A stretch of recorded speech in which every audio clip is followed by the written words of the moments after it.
A few days ago, there was a vicious attack on a taxi driver in Sydney, Australia. Taxi security has long been an issue worldwide and a major problem for drivers, causing great concern. Last year in March, a driver was viciously attacked in South Africa. None of this is unusual. How do we overcome the problem? How do we protect drivers effectively, rapidly, and reliably, and at an affordable cost?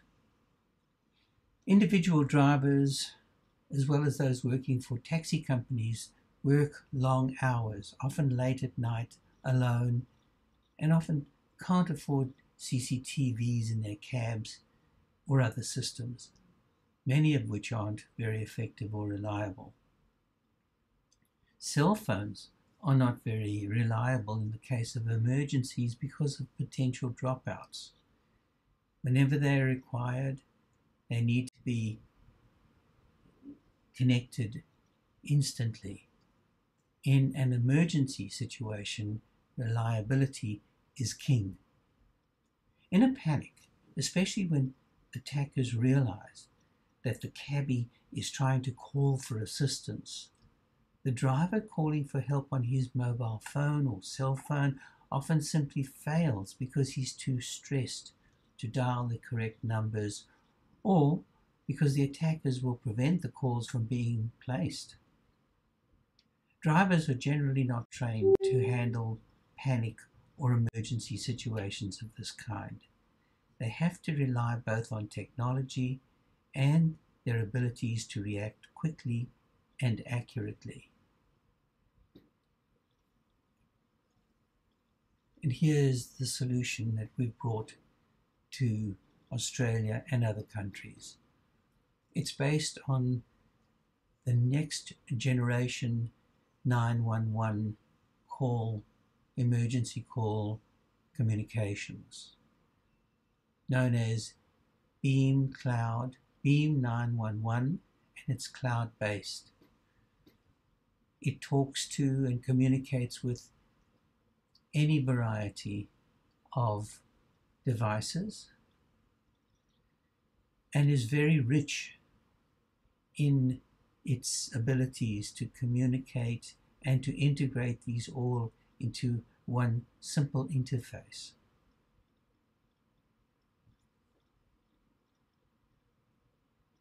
Getting back to the taxi problem and the solution. On the surface, the driver has done nothing.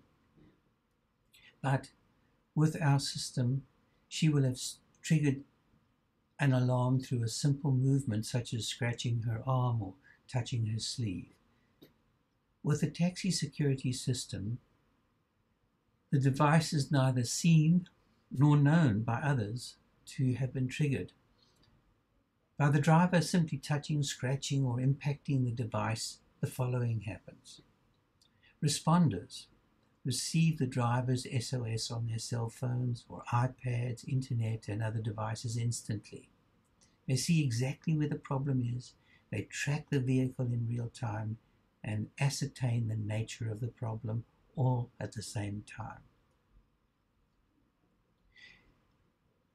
Guardian Safety Management System, GSMS, is not device dependent. It flexibly interacts with different kinds of devices. For example, in the case of a taxi security, one solution, the one we recommend, is for a small GPS device customized by BeamSmart for the taxi industry. It's smaller than the one shown on this video. It's worn on the driver's wrist and can be attached to an item of clothing. It's really a microchip enabled with the BeamSmart application, and small enough to be hidden on the person. But the responders get the signal and they know the driver's details, his name, license number, medical conditions, home numbers, and so on.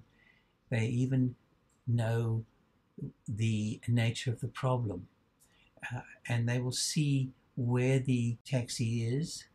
They will also see the details on the map, and when they click onto that, they can get more details. CCTV cameras may be a deterrent, but when there are drunk passengers or criminals, it's easy for them to mask their faces and to cover or destroy the camera. Now, in the case of carjackings, and those are frequent in South Africa, or the driver being unconscious, the current systems are inadequate. Taxi dispatch systems are used and are generally very effective, but they're not designed as emergency call systems.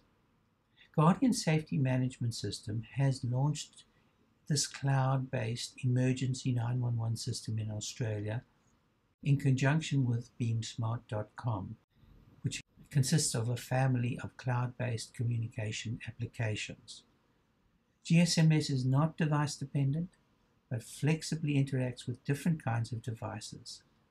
And so, as in the case of the taxi security, one solution, the one that we recommend, uses a small GPS device. And it would have basically 3 buttons: a red button for emergency help and immediate rescue, an amber button to get roadside assistance, and a green button for non-emergency information. And the emergency signal operates through a communications network similar to the SOS emergency calls on mobile phones, and sends alarms to 5 or 6 different responders at the same time. They may be, for example, a taxi headquarters, a police station in an area, a colleague, and a family member. And the signals are extremely reliable, and the speed of delivery is within 2 to 3 seconds worldwide. There's no limitation as far as the network is concerned. It doesn't matter whether the taxis are within the city or the country.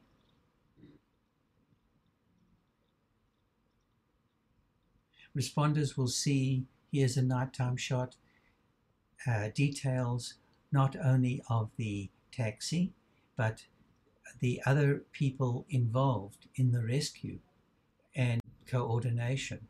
They'll also see the conditions of the road and any other events that may be of interest, such as traffic jams, etc. And in the case that the driver has the opportunity to speak on her cell phone, the same system will enable the people receiving the emergency calls to communicate with the driver by voice, video, email, and text, all on one page, as we say.